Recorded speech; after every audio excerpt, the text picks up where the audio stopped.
Herkese Almanya'dan selamlar arkadaşlar. Nasılsınız? İnşallah iyisinizdir. Ben de iyiyim, sağ olun. Bugün Almanya'nın en romantik şehri olarak kabul edilen Heidelberg'teyiz. Heidelberg, Almanya'nın en eski şehirlerinden bir tanesi. Burası 13. yüzyıllarda kurulmuş bir şehir. Roma döneminde yeni kuruluyor. Biliyorsunuz o dönemlerde hep Roma ile işte Galyalılar, Frankler, Cermenler hep savaş halindeydi. Yine onların etkisinden kalmış ve belli tarzda mimarilerin bugüne kadar kaldığı bir şehir. Almanya'nın en eski üniversitesi olan Heidelberg Üniversitesi de 1386 yılında burada kurulmuş. Şu an Neckar Nehri'nin üzerindeyim. Neckar Nehri şehri ikiye bölmüş. Şu arkamda görmüş olduğunuz da aslında köprünün eski şehrin giriş bölgesi. Şehre eskiden girişler bu bölgeden yapılıyormuş. Burası Alman prenslerinin aslında kaldığı, yaşadığı yermiş. Zaten bu burjuva kesimi nerede güzel yer var oraya çökmüş. 1600'lü yıllarda Fransız istilasına uğramış. Biliyorsunuz Almanlarla Fransızlar hep uzun yıllar boyunca savaştılar. 1600'lü yıllarda da Fransızlar bu bölgeye kadar gelmiş. Şehrin bayağı bir kısmına zarar vermişler. Ancak daha sonrasında şehir bugüne kadar gelmiş. Ama en büyük olay neydi? İkinci Dünya Savaşı'ydı. İkinci Dünya Savaşı'nda biliyorsunuz Amerikalılar, Ruslar, Fransızlar ve İngilizler çok büyük, Almanya'nın tamamını çok büyük bir bombardımana tuttular. Lakin buraya zarar vermedi Amerikalılar. Amerikalılar burayı gördüklerinde hem beğendikleri için hem de coğrafi konumundan dolayı çok güzel bir üs bölgesi olarak tercih etmişler. Sonra işte böyle bir karar almışlar ve bu bölgeyi bombalamışlar. O yüzden Almanya'nın 2. Dünya Savaşı'nda bombalanmayan nadir şehirlerinden bir tanesi Heidelberg. Burası şehrin kapısı. Şehre eskiden buradan giriyorlarmış.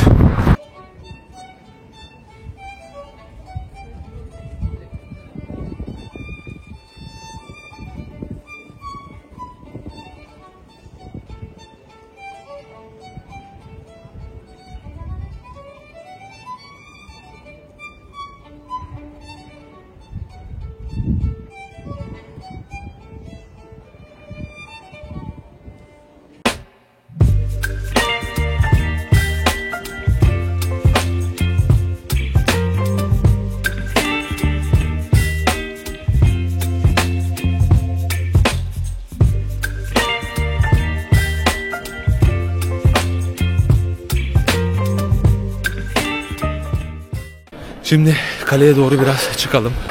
Pek kimse olmadığı için de gezmek daha güzel. Burada bu Asyalılar da çok geziyor abi ya. Bu Çinliler, Minliler çok geziyor. Hep bakıyorum mesela böyle Asya'dan gelme. Yani simaları onları andırıyor. İyi geziyorlar. Şimdi dostlar bakın burada yazıyor. Eğer diyor buradan diyor tramvaya binersen ve kaleye çıkarsan ücreti 9 euro diyor. Ama yürüyerek gitsen yine kaleye girsen yine 9 euro vereceksin diyor. Ama ben yürüyerek gitmeyi tercih ediyorum. Bu yoldan yukarı doğru çıkacağız. Çünkü tramvay bildiğiniz arkadaşlar direkt biniyorsun yukarı çıkıyorsun, bir havası yok. Ben yürüyerek gezmeyi daha çok seviyorum. O yüzden ya da alıştık mı, fakirlikten para vermeyelim diye alıştık mı, o da ayrı bir şey. Şimdi iki yol var arkadaşlar. Ben tecrübeli olduğum için söyleyeyim. Şimdi böyle merdivenden giden bir yol var. Ama merdiven çıkmak biraz yoruyor. Bir de burada dik bir yokuş var. Bu da yoruyor. Ama hiç yoktan direkt çıkıyorsun. Kalenin bahçesine giriş ücretsiz. Ama kalenin içi ücretli. Tamam, tramvay güzel, iyi, hoş da o kadar yani. Ben yürüyerek çıkmayı tercih ediyorum. Hem etrafı gör hem doğayı gör. Size de şöyle göstereyim. Yine ben kendimi gösteriyorum hep. Abi baksana ya.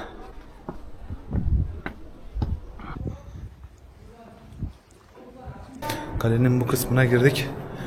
Abi çok iyi ya manzara. Abi bu burjuva işini biliyor ya. Ulan bu var ya, ne yılan hikayelerine ne Bihter Böylül olaylarına denk gelmiştir bu. Kalenin içine girdik. Giriş 9 euro.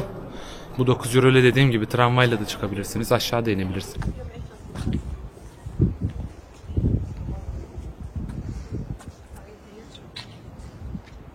Burası 16. yüzyılda inşa edilmiş bir kale. Tabii yine Alman kontları için inşa edilmiş.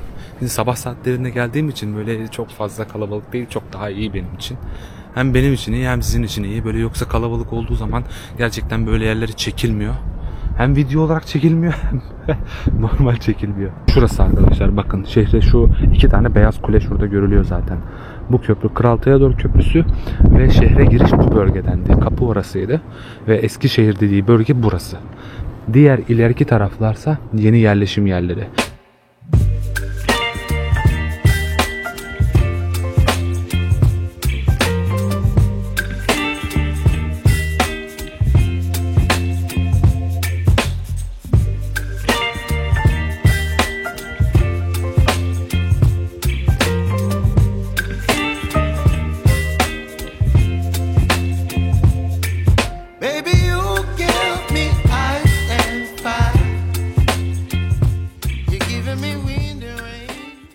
Burada kalenin içinde bir müze daha var. Burayı ben çok merak ediyordum.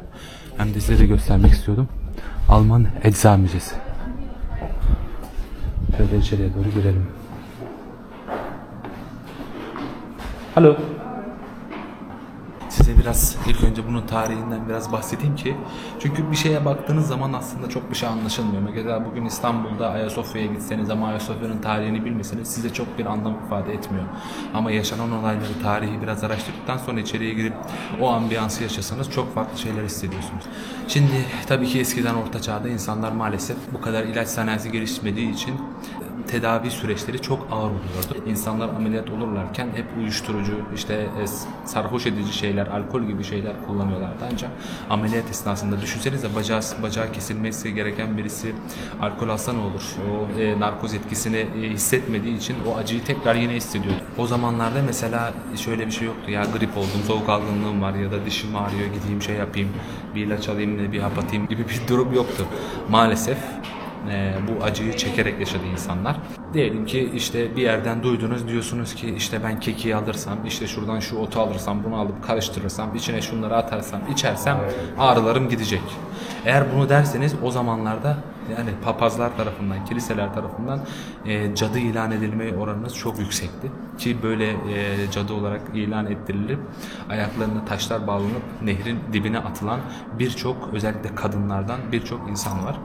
Ancak bir tane adam duymuş ki işte İbn Sina denen bir adam var. İşte bu adam acısız ameliyat olmanın, hissetmeden ameliyat olmanın bir yolunu bulmuş. Adam yollara düşmüş, Anadolu'yu geçmiş, İbn Sina'ya ulaşmış ve bunun ne olduğunu sormuş. O zaman bulunan şey ise afyonmuş.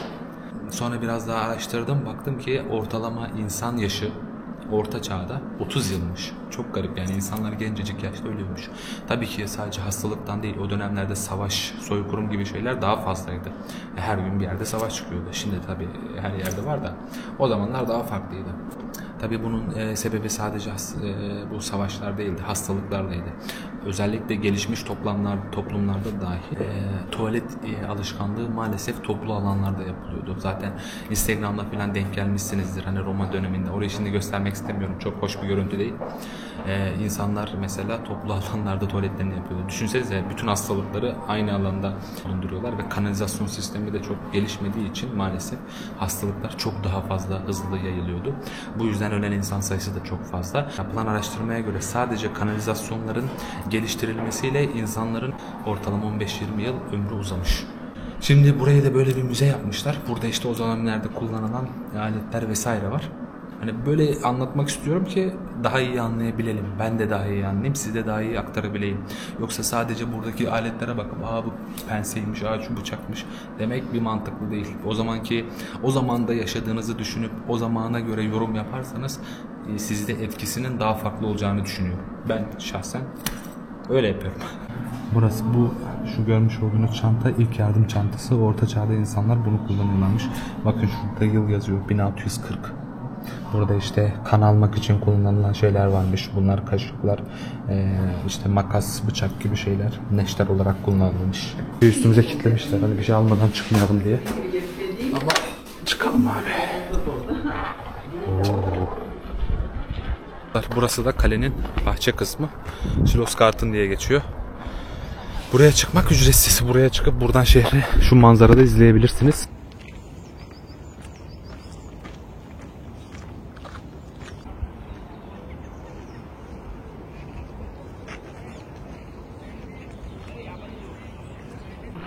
Şu yoldan aşağı birazdan ineceğiz. Burası ormanın içinden. Aşağıya şurası Kutsal Ruh Kilisesi. Bu sonra tekrar Teodor Köprüsü'ne çıkacağız. Yukarıya filozoflar yoluna. Avrupa'da 30 yıl savaşları vardı. Özellikle Fransızlarla Almanlar arasında ama savaşın asıl nedeni Katoliklerle Protestanların din nedeniyle başlattıkları bir savaştı. Daha sonradan tabii aslında Protestanların biraz daha kazanmış olduğu bir savaş olarak sonlanacak ama o savaş esnasında 5-6 milyon insan ölüyor. Hatta Almanya'nın bazı şehirlerinde nüfus %50 oranında düşmüş. Yani o kadar insan ölmüş. Şimdi 5-6 milyonu bugüne göre kıyaslarsak belki çok az bir sayı. Çünkü artık günde 100 bin kişi ölüyor. Ona bile normal karşılıyoruz yani. Ama o zamanlarda için yani nüfusun yarısı. Neden? Çünkü veba salgını vardı. Zaten dünya nüfusunun çok büyük bir bölümü, neredeyse yarısı ölmüştü. İnsanlar yeniden çocuk yapalım, işte nüfus artsın, işte çalışacak insan lazım çabasına girip tam böyle ayağa kalkacakken bu sefer savaşlar çıktı. Özellikle din savaşları. O dönemlerde bu bölgede yaşayan insanlar, bu Frankler dediğimiz, Cermenler dediğimiz, Galyalılar dediğimiz o dönemlerde hep kabile hayatı yaşıyorlardı. Hep göçebe, hep böyle ufak ufak böyle beylik tarzında, hani bizim bildiğimiz beylik tarzında yönetilen, yani her kabilenin bir beyi vardı. Yine o şeyde de, Avrupa'da da. Ve onlar hep güç kavgasında olduğu için savaşlar çok fazlaydı. Ama Roma öyle değildi. Roma bir devletli, lejyonları vardı. Bunlar o dönemlerde çok lüks şeyler ama Roma buna sahipti çünkü parası vardı. Hatta Roma taştan yollar yapmıştı. O dönemlere göre bu çok büyük bir başarı devlet olarak bak. O yüzden bu bölgelerde Romalıların etkisini görmek çok doğal. Ben Roma'ya gitmiştim. Roma çok güzeldi. O dönemler ama video çekmiyordum. Sonra arkadaşlarım işte ya sen işte anlatırsın, yaparsın, edersin falan deyip beni desteklediler sağ olsunlar. O yüzden çevrenizde gerçekten kaliteli insanlar biriktirmek çok önemli. Her anlamda herkesin biraz motiveye ihtiyacı var. Şu kalede neler yaşanmıştır ya. Böyle bazen insan düşünüyor. Kimler geldi, kimler geçti. Kaç tane hanedan bitti. Zaman çok hızlı geçiyor ya. Bugün Mart ayındayız. Ne ara Mart'ı geldi, ne ara yılbaşı bitti. Ya yaz geliyor. Yazı geçireceğiz, bitecek sonra 2025. Acayip yani, görürsek o da. Acayip hızlı geçiyor ya. Gerçekten ne yapacağız bilmiyorum. Ama olsun, hava, hayat güzel. Yaşayabildiğimiz kadar yaşayacağız. Bilmiyorum size geliyor mu bu kuş sesleri. Yani bu Avrupa'nın büyük bölümü böyle ya. Ormanlık alanlarını gerçekten korumuşlar. Biraz da güneş olsa, biz abi Türk milleti olarak eleştirmeyi çok severiz. Biraz da güneş olsa be. Allah'tan spor ayakkabımı giymişim de rahat yürünüyor. Yoksa buralar rezil olurdu. Ona göre kıyafet giyip, ona göre ayakkabı giyip, aman topukluyla falan gelmeye çalışmayın. Kundurayla gelmeye çalışmayın. Nanay olursunuz. Evet arkadaşlar, Almanya'nın trafiğe kapalı en uzun yoluna hoş geldiniz. Burası 1,5 kilometre uzunluğunda bir yol. Bu yolun en güzel yanı, Orta Çağ'dan beri burası bir yıkım görmediği için, savaş görmüş ama bir yıkım görmemiş. O yüzden o Orta Çağ mimarisini halen günümüzde de korunmuş bir şekilde devam ediyor. Bu yüzden buraya gelip kesinlikle görmenizi tavsiye ederim. Yine burada hani İstiklal Caddesi gibi İstanbul'da, ya Kızılay'da Kızılay Caddesi nasılsa burası da aynı. Kafeler, işte restoranlar, ne bileyim tarihi güzellikler falan var.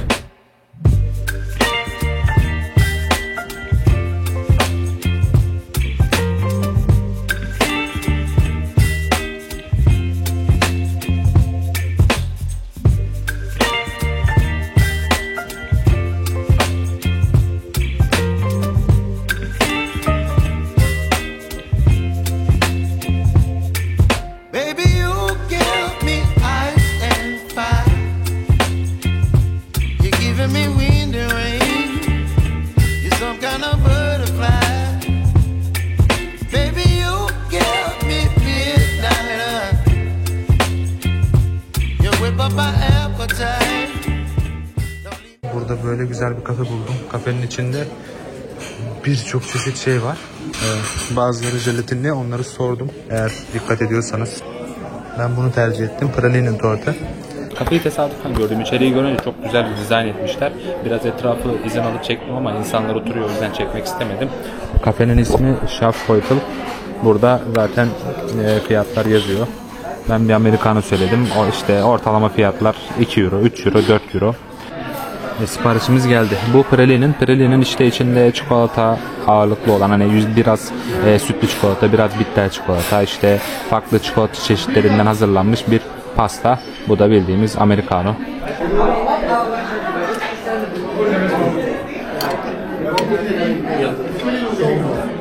Oo, çok taze, çok güzel.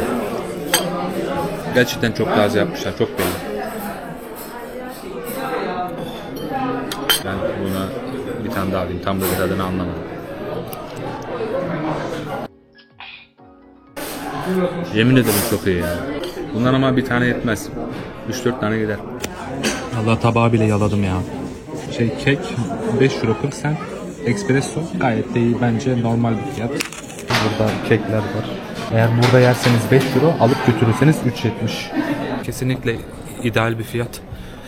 Avrupa'nın genelinde zaten böyle 2 euro, 3 euro, 4 euro arasında kahveler çeşidine göre. Yediğiniz kek de 4 eurodan 5 eurodan başlıyor. Bu her yerde aynı fiyata. İsviçre hariç. Abi İsviçre'de var ya, adam soyuyorlar ya. Çok pahalı ya. Bir kahve içiyorsun 7 euro. Burada ben kahveyi içtim, yanında kek yedim. Eğer yanımda götürüpseydim, düşünün hani 6-7 euroyu halledecektim. Orada sadece bir tane kahve 7 euro. Bir de yanında bir kek yesen 7-8 de öyle vereceksin, 15 euro. Az önce arkamda Türkçe konuşuyorlar. Türkçe diyor, video çekiyor diyor. Falan, sanki ben duymuyormuşum gibi herhalde, ya da benim duymam için mi söylediler bilmiyorum. Şimdi dedim bir dursam bana 50 tane soru sorarlar. Topuk. Bu arada arkadaşlar, bu kamerayı yeni aldım. Osmo'nun Aksiyon 4 serisi DJI'nin yani. Bir aksiyon kamerası. Bunların şarjı biraz daha iyi. Ben normalde iPhone'la çekiyordum. iPhone 14 Pro var bende. Bununla çekiyordum ama bu arkadaşlar, bu telefon şarjı o kadar kötü ki hayatımda kullandığım en kötü bataryaya sahip telefon diyebilirim. Abi ya, hiç gitmiyor. Bak şu an ben sabah evden çıktım. Ya bunu var ya, hiç kullanmadım yani. Neredeyse kullanmadım. Ne yaptım ben bununla? Bir işte haritaları kullandım, navigasyonu. O da yarım saat filan. Bir iki telefonla görüştüm, bu kadar. Şu an şarjı %40. Hiçbir şey yapmadım ya. Çok kötü yani, sadece ben bunu söylemiyorum. Çok kişi de bu şikayeti var. Eski videolarımı bununla çekiyordum. Gerçekten güzel kamerası var. Ama şarjı hemen bitiyordu çok. O yüzden ben de bu kamerayı aldım. Bilmiyorum, kamera görüntüsü iyi mi kötü mü, buna yorumlarda belirtirseniz ben de ona göre bir çözüm bulmaya çalışırım.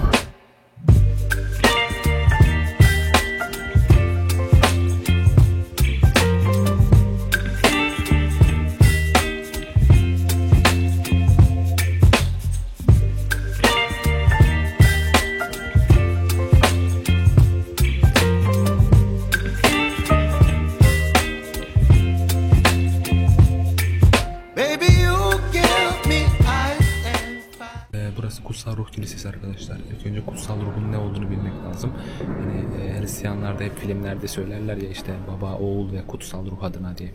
Kutsal ruh aslında Hristiyan perspektifine göre Tanrı'nın insanın içinde kendisini insana hissettirmesi. Bu duyguyu insana yaşatması. Hani bizim iman gücü dediğimiz olayın aslında Hristiyanlardaki karşılığı da kutsal ruh. Bu kiliseye bu isim verilmiş. Bu kilise yılda arkadaşlar 1-2 milyon ziyaretçi alıyor. Almanya'nın en çok ziyaret edilen kiliselerinden bir tanesi. Bu kilise aslında 1300'lü yıllarda yapılmış, ancak yaklaşık 8 defa burası el değiştirmiş. Yani bir Katolikler almış, bir Protestanlar. Sonra ortaya bir duvar koymuşlar. Demişler ki böyle olmaz. Muhtemelen 30 yıl savaşlarından sonra, İşte yapılan anlaşmalardan sonra Protestanlık mezhebini de Katolikler kabul ediyor. Tamam, böyle bir mezhep var diyor. İşte ona göre yeni yasalar, yeni işte yaşam tarzları ortaya çıkıyor. Muhtemelen, ben öyle tahmin ediyorum. Baktım bulamadım. O anlaşmadan sonra buraya bir duvar çekiliyor. Bu duvardan işte sağ tarafında Katolikler, sol tarafında Protestanlar ibadet ediyorlar. Bu duvar yaklaşık 300 yıl boyunca kalmış. 300 yıl sonra da, yani 1936'da duvar yıkılıyor. Ardından işte burasının idaresi Protestan Kilisesi'ne ait. İşte böyle tarihi bir öneminin olmasından dolayı da Avrupa genelinde Hristiyanlar çapında çok fazla ziyaret edilen bir kilise.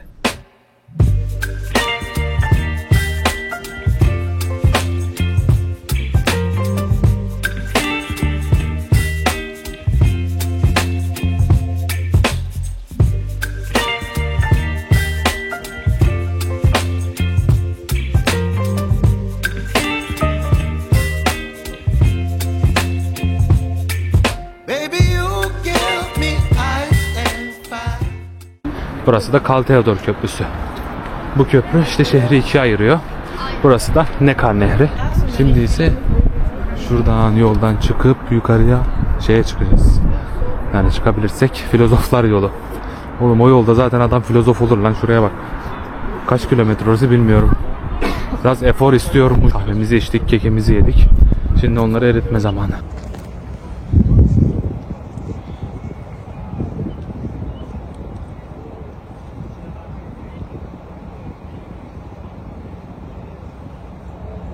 Evet dostlar, şimdi filozoflar yoluna çıkacağız ama nerede olduğunu şimdi göstermek istedim.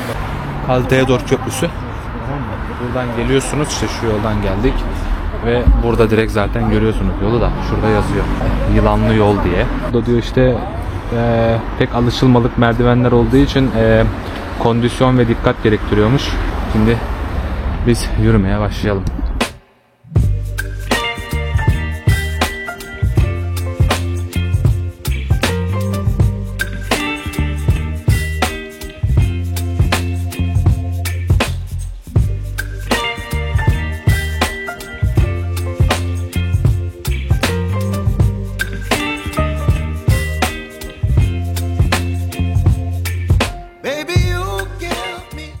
Merdivenden çıktım. Sağda biraz kalabalık grup var ama solda kimse yok. Biraz sola doğru gidelim. Manzara çok iyi. Kale. Oraya çıktık zaten. Şurası terası, bahçesi. Burası Karl Theodor Köprüsü. Buradan manzara daha iyiymiş. Çıktık. Tepeye çıktık. Filozoflar yolundan. Biraz yorucu evet ama o kadar da abartıldığı kadar değil. Normal. Toplamda 1 kilometre falan herhalde. Dedim yolda hem anlatırım hem çıkarım diye düşündüm de yemedi. Yokuşmuş. Burada adam filozof olması çok normal. Filozoflar yolu denmesinin sebebi aslında biraz efsaneye göre burada yaşayan öğrenciler burada çok fazla filozofun takıldığını görünce buraya böyle bir isim taktılar. Gerçekten büyük ünlü düşünürlerin, şairlerin, felsefecilerin uğrak noktası olmuş. İkinci Dünya Savaşı'nda hepimizin tanıdığı bir lider var. Kim? Hitler. Hitler ne kadar kötü birisi olursa olsun, yaptıkları eylemler ne kadar kötü olursa olsun dünya tarihine ismini yazılmış birisi. Ve ismi hiçbir zaman muhtemelen unutulmayacak. Bir felsefeci var. İsmi de Nietzsche. Nietzsche'yi zaten hepiniz duymuşsunuzdur. Nietzsche'nin bir kitabı var. İsmi de Üstün İnsan. İşte Hitler bu kitabı okuyor. Bu kitaptan çok etkileniyor. Sonra Nietzsche'nin diğer kitaplarını falan da alıyor. İşte yazdığı yazıları vesaire. Ulaşıyor onlara. Bunları okuyor ve bunları propaganda bakanı olan Joseph Goebbels'e veriyor. Goebbels bunları kullanarak çok büyük propagandalar hazırlıyor.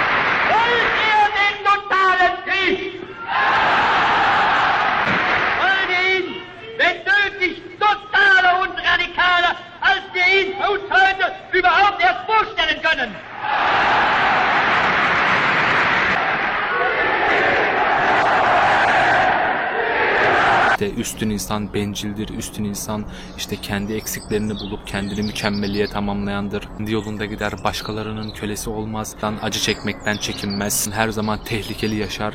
Bunları o dönemde, o dönemin coğrafyasında, Birinci Dünya Savaşı'ndan yeni çıkmışsın, işte sana çok büyük baskılar uygulanmış, ne bileyim işte çok büyük bir borç batağındasın, insanlar yani hiç yiyecek ekmek bile bulamıyorlar. Şimdi bu dönemde bunları kullanınca ve onları gaza getirerek bakın %2 olan oyu %30'lara %40'lara çıktı. 3-4 senede.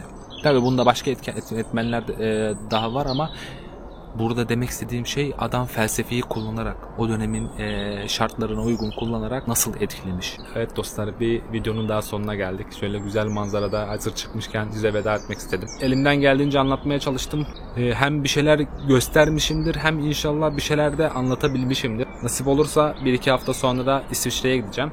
Elimden geldiğince size yine videolar atmaya çalışacağım İsviçre'de. Lütfen kanala destek olmayı, beğenmeyi ve yorum yapmayı unutmayın. Abone olursanız da çok sevinirim.